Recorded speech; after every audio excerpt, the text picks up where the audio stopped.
Hello and welcome back to Transfer Preview, where we put silly season underneath the microscope. I know, strange background for me. I'm at my mum's house in my bedroom. No weird tartan curtains in the background. But joining me, it's Zach Jalab. Zach, how are you, my friend? I'm well, thank you, mate. I'm not too bad. That's really interesting. Is this the bedroom you grew up in, or is it the bedroom It's you not, have now? no, because Mum only moved here last year. It's actually a very boring background for you guys to look at. It's pretty much plain white. Didn't have time to do a Zach or Joe sort of set dressing, as it were. Yeah, I mean, I've currently got. Sonny's got his sheets on the couch and on the chair over there drying. So Sonny's dirty sheets, lovely. Yeah, not the prettiest either over here. Oh, good. Well, let's get into today's show. We're kicking off with the story we like, and it's Anthony Martial to leave Man United, or potentially leave Man United. What's going on with this one, Zach? Yeah, as you said, I think it's a story that a lot of fans will be quite excited to hear. The 26-year-old signed for Manchester United back in September 2015. Since then, has racked up 268 appearances for the club, with his best form coming in the 2019-20 season, when he scored 23 goals and provided 12 assists in just 48 games for the club. And we felt, I know Joe especially felt like that was the beginning for Martial. It's really going to kick on from there. Unfortunately, he hasn't managed to kick on, scoring just 8 goals in his last 46 games for the club, and has only started 19 of United's last 56 league games. And it's also worth mentioning he has been injured throughout that period. He's had a rough time with injuries. He was out for a long time during the 2021 season. But that has done little to dampen speculation about where he may go. A lot of big clubs are supposedly surrounding him. According to Sky Sports News, Martial's preference is to join Sevilla, whilst also Barcelona and Juventus are considering loan moves for him. Now, this might of course change by the time the video goes live, but how likely is it that Martial will be able to secure a move? And if he does, where would he end up? I mean, considering it's January, would United be willing to let go of Martial? Yeah, I know. It's tricky, isn't it? And I think the COVID situation changes that as well, because we don't know how long it's going to last in the UK. We don't know how many they already had to shut down their training ground in December, Man United. Maybe they'll have another outburst or another surge in January at Man United's training ground as well. So maybe they'll be less keen to get rid of him. And he is on £250,000 per week, and he still has 2.5 years to run on that 5-year deal he signed back in 2019. So he's going to cost a lot of money to sign permanently. I think a loan move potentially could be possible, but if it is permanent, he's going to cost at least his £31 million valuation, which is still a pretty high amount of money considering the lack of football he's played. You know, considering this season he's only played 202 league minutes, and going off his form last year, I don't think he's probably worth a massive outlay. A loan move, not too bad potentially, but yeah, just 4 goals and 3 assists in just under 1,500 minutes. Was really struggling towards the end of Ole Gunnar Solskjaer's reign. Looks like a sort of a round peg in a square hole by the end of it, to be honest, and hasn't really picked up under Ralf Rangnick so far as well. His 2 shots per 90, that was down from 2.5 last term. 1 key pass, but still 2.2 dribbles, so he's still confident with the ball at his feet, but I still think he's a left winger rather than a striker. His 0.1 expected goals and assists per 90 last term, can't really judge it on this year because he hasn't played any football, but that's only topped by Ronaldo in the current squad, so I think he's still got a bit about him. I just think any deal is going to be really, really difficult with that enormous amount of that he's being paid wage-wise and that huge contract still to run as well. He's also, as Zach intonated in the first section, increasingly injury prone. He's missed 26 games since the start of last season. And he's been overtaken by Ronaldo, Greenwood, Cavani as number 9s, Rashford and Sancho on the wings. I just don't think United need him anymore. So if they can loan him out in January, and there's rumours that they are potentially looking to bring in River Plate's Julian Alvarez, although there's competition from Bayern Munich and Juventus and Atletico Madrid for his signature, then I think this is probably a good move. Bump up his price tag before selling him next summer. And I think it's probably a good idea. In terms of the clubs linked with him, I don't think he's the top priority for anyone. I think Barcelona are really going for Ferran Torres, although I think that's going to be really difficult for them to do. Icardi seems like Juve's first choice as well for January, with Vlahovic looking incredibly unlikely to be able to be afforded by the Turin-based club in January. So Sevilla probably seems like his best option right now. They've only scored 28 league goals this term. That's joint 4th in La Liga. And Rafa Mir is their top scorer with 5 league goals. So personally, I think like Sevilla seems like his right level right now. a club at the upper echelons of La Liga, competing in the Europa League in February. I think that'd be a great move for Martial on a temporary basis until the end of the season. I mean, Zach, it feels like a bit of a shame if Martial does leave Man United because he showed so much promise in those early days. Yeah, I mean, put it this way, I don't think the Ballon d'Or clause is going to be coming into effect anytime soon.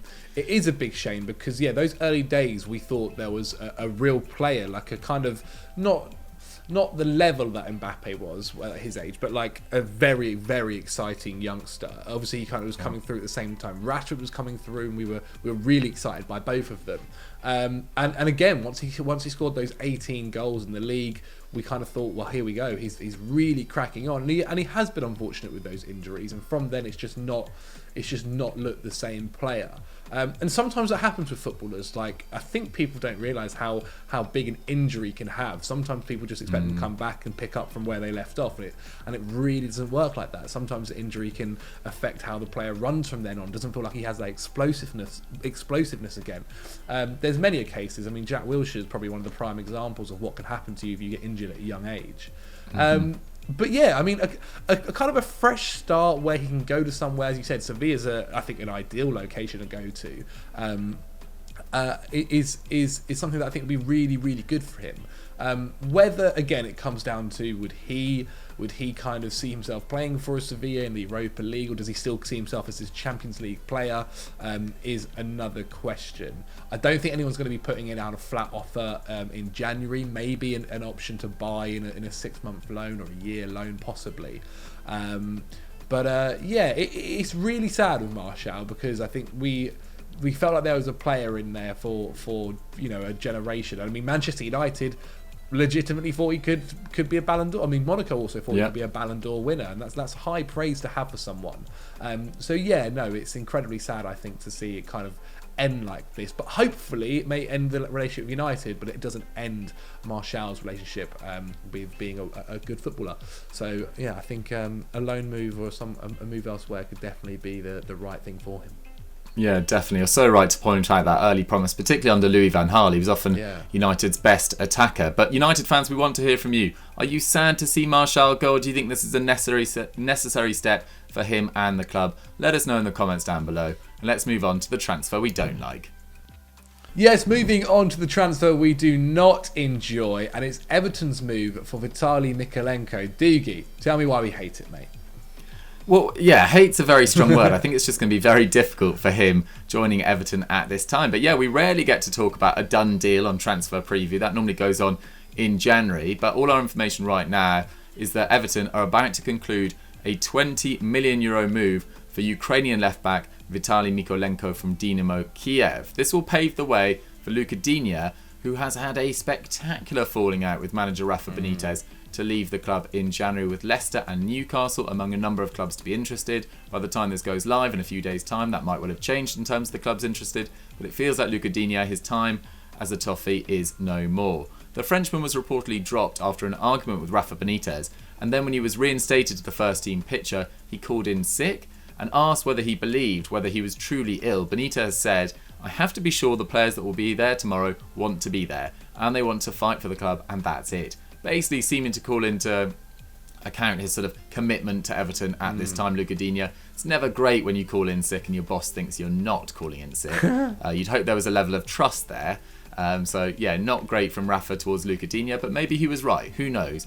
Anyway, in terms of Mykolenko, he's a 22-year-old. He made his debut for Dynamo Kiev back in August 2017. He's gone on to make 132 appearances for the club, earning himself 21 caps for his country. He starred at Euro 2020 for Ukraine in a pretty promising performance from Andriy Shevchenko's side there. But Zach, it feels like very difficult circumstances for him joining Everton. I mean, will he be able to make an instant impact there? Well, the fact that Digne hasn't played in the last 4 games before Christmas helps him, and Digne kind of isn't in the best form this season either. He's got 0 goals, 0 assists in 13 league games. Mykolenko, meanwhile, has been featuring in 20 of Dynamo's 24 league and Champions League games so far, contributing to 3 assists. Now, people may be asking what his skills are. Well, he hasn't necessarily excelled in this season's Champions League. He's only made 1.8 tackles and interceptions per 90, 0.6 shots. He didn't create a single chance in 5 games and just 0.6 dribbles completed. But it is worth noting they were in quite a tough group with Bayern, Barcelona and Benfica. So it would be quite tough, I think, to judge him based on those games. After all, he has been named Ukraine's Golden Talent twice in 2018 and 2019. Now, people also may be asking, will this fix Everton's issues? Again, probably not. They still don't really have a lot of depth in fullback positions. Their midfield is quite pedestrian, and up front they're having injury issues like there's no tomorrow. When you're missing Calvert-Lewin and Rondon is replacing him, there's a huge drop off. But having won one out of their last 11 games, leaving them 14th, he isn't necessarily joining at a great time. Diggy, if you were like an Everton fan, because I think Digne Everton fans love, would you be quite happy that he's going?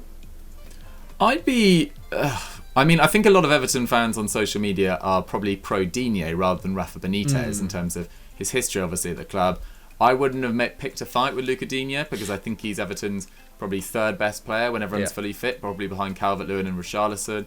I think he's provided 9 more assists than anyone else since the start of 2018-19 at the club. That's still at the club, that is. Gylfi Sigurdsson obviously provided quite a few before his absence from the team, let's just put it like that. So, yeah, I'd be sad if I was seeing Lucas Digne leave. Mykolenko, from what we hear, I don't watch Dynamo Kiev every week, but he's been talked about as one of the most promising left-backs in that part of the world for a long time. And Ukraine have a lot of emerging talent coming through as well at this time. So for him to win that Golden Talent Award twice suggests he's a very useful player. I just feel a little bit sorry for him. I think he's joining at a very difficult time for the club. Yeah, no, I completely agree. He's also, I guess, Digne is also so important as well to Everton's set pieces, which they have, which you've seen a huge drop off since he's not been there. So, it'd be very interesting. But guys, let us know what you think of this transfer and the Digne business down in the comments below. That's the end of transfer preview, Digi. Not too bad, isn't it? It is the end. Yeah, it was a great show. I thoroughly enjoyed it, Zach. It was a shame not to be able to film it in person, but hopefully in January we'll be doing a lot more shoots of ours in person. If you've enjoyed this, guys, I believe yesterday and the day before that, a very special The Football Pyramid went out, our Christmas special between Zach and Chris. Zach, it will be live by now, but don't spoil the result. But did you enjoy that show? Mate, amazing. Just, you guys have to see it, put it that way. One for the record books. Absolutely, it was very, very tight. Anything else they should be watching over the Christmas period, Zach? Snapchat still going ahead, yeah? Yeah, exactly. With daily content.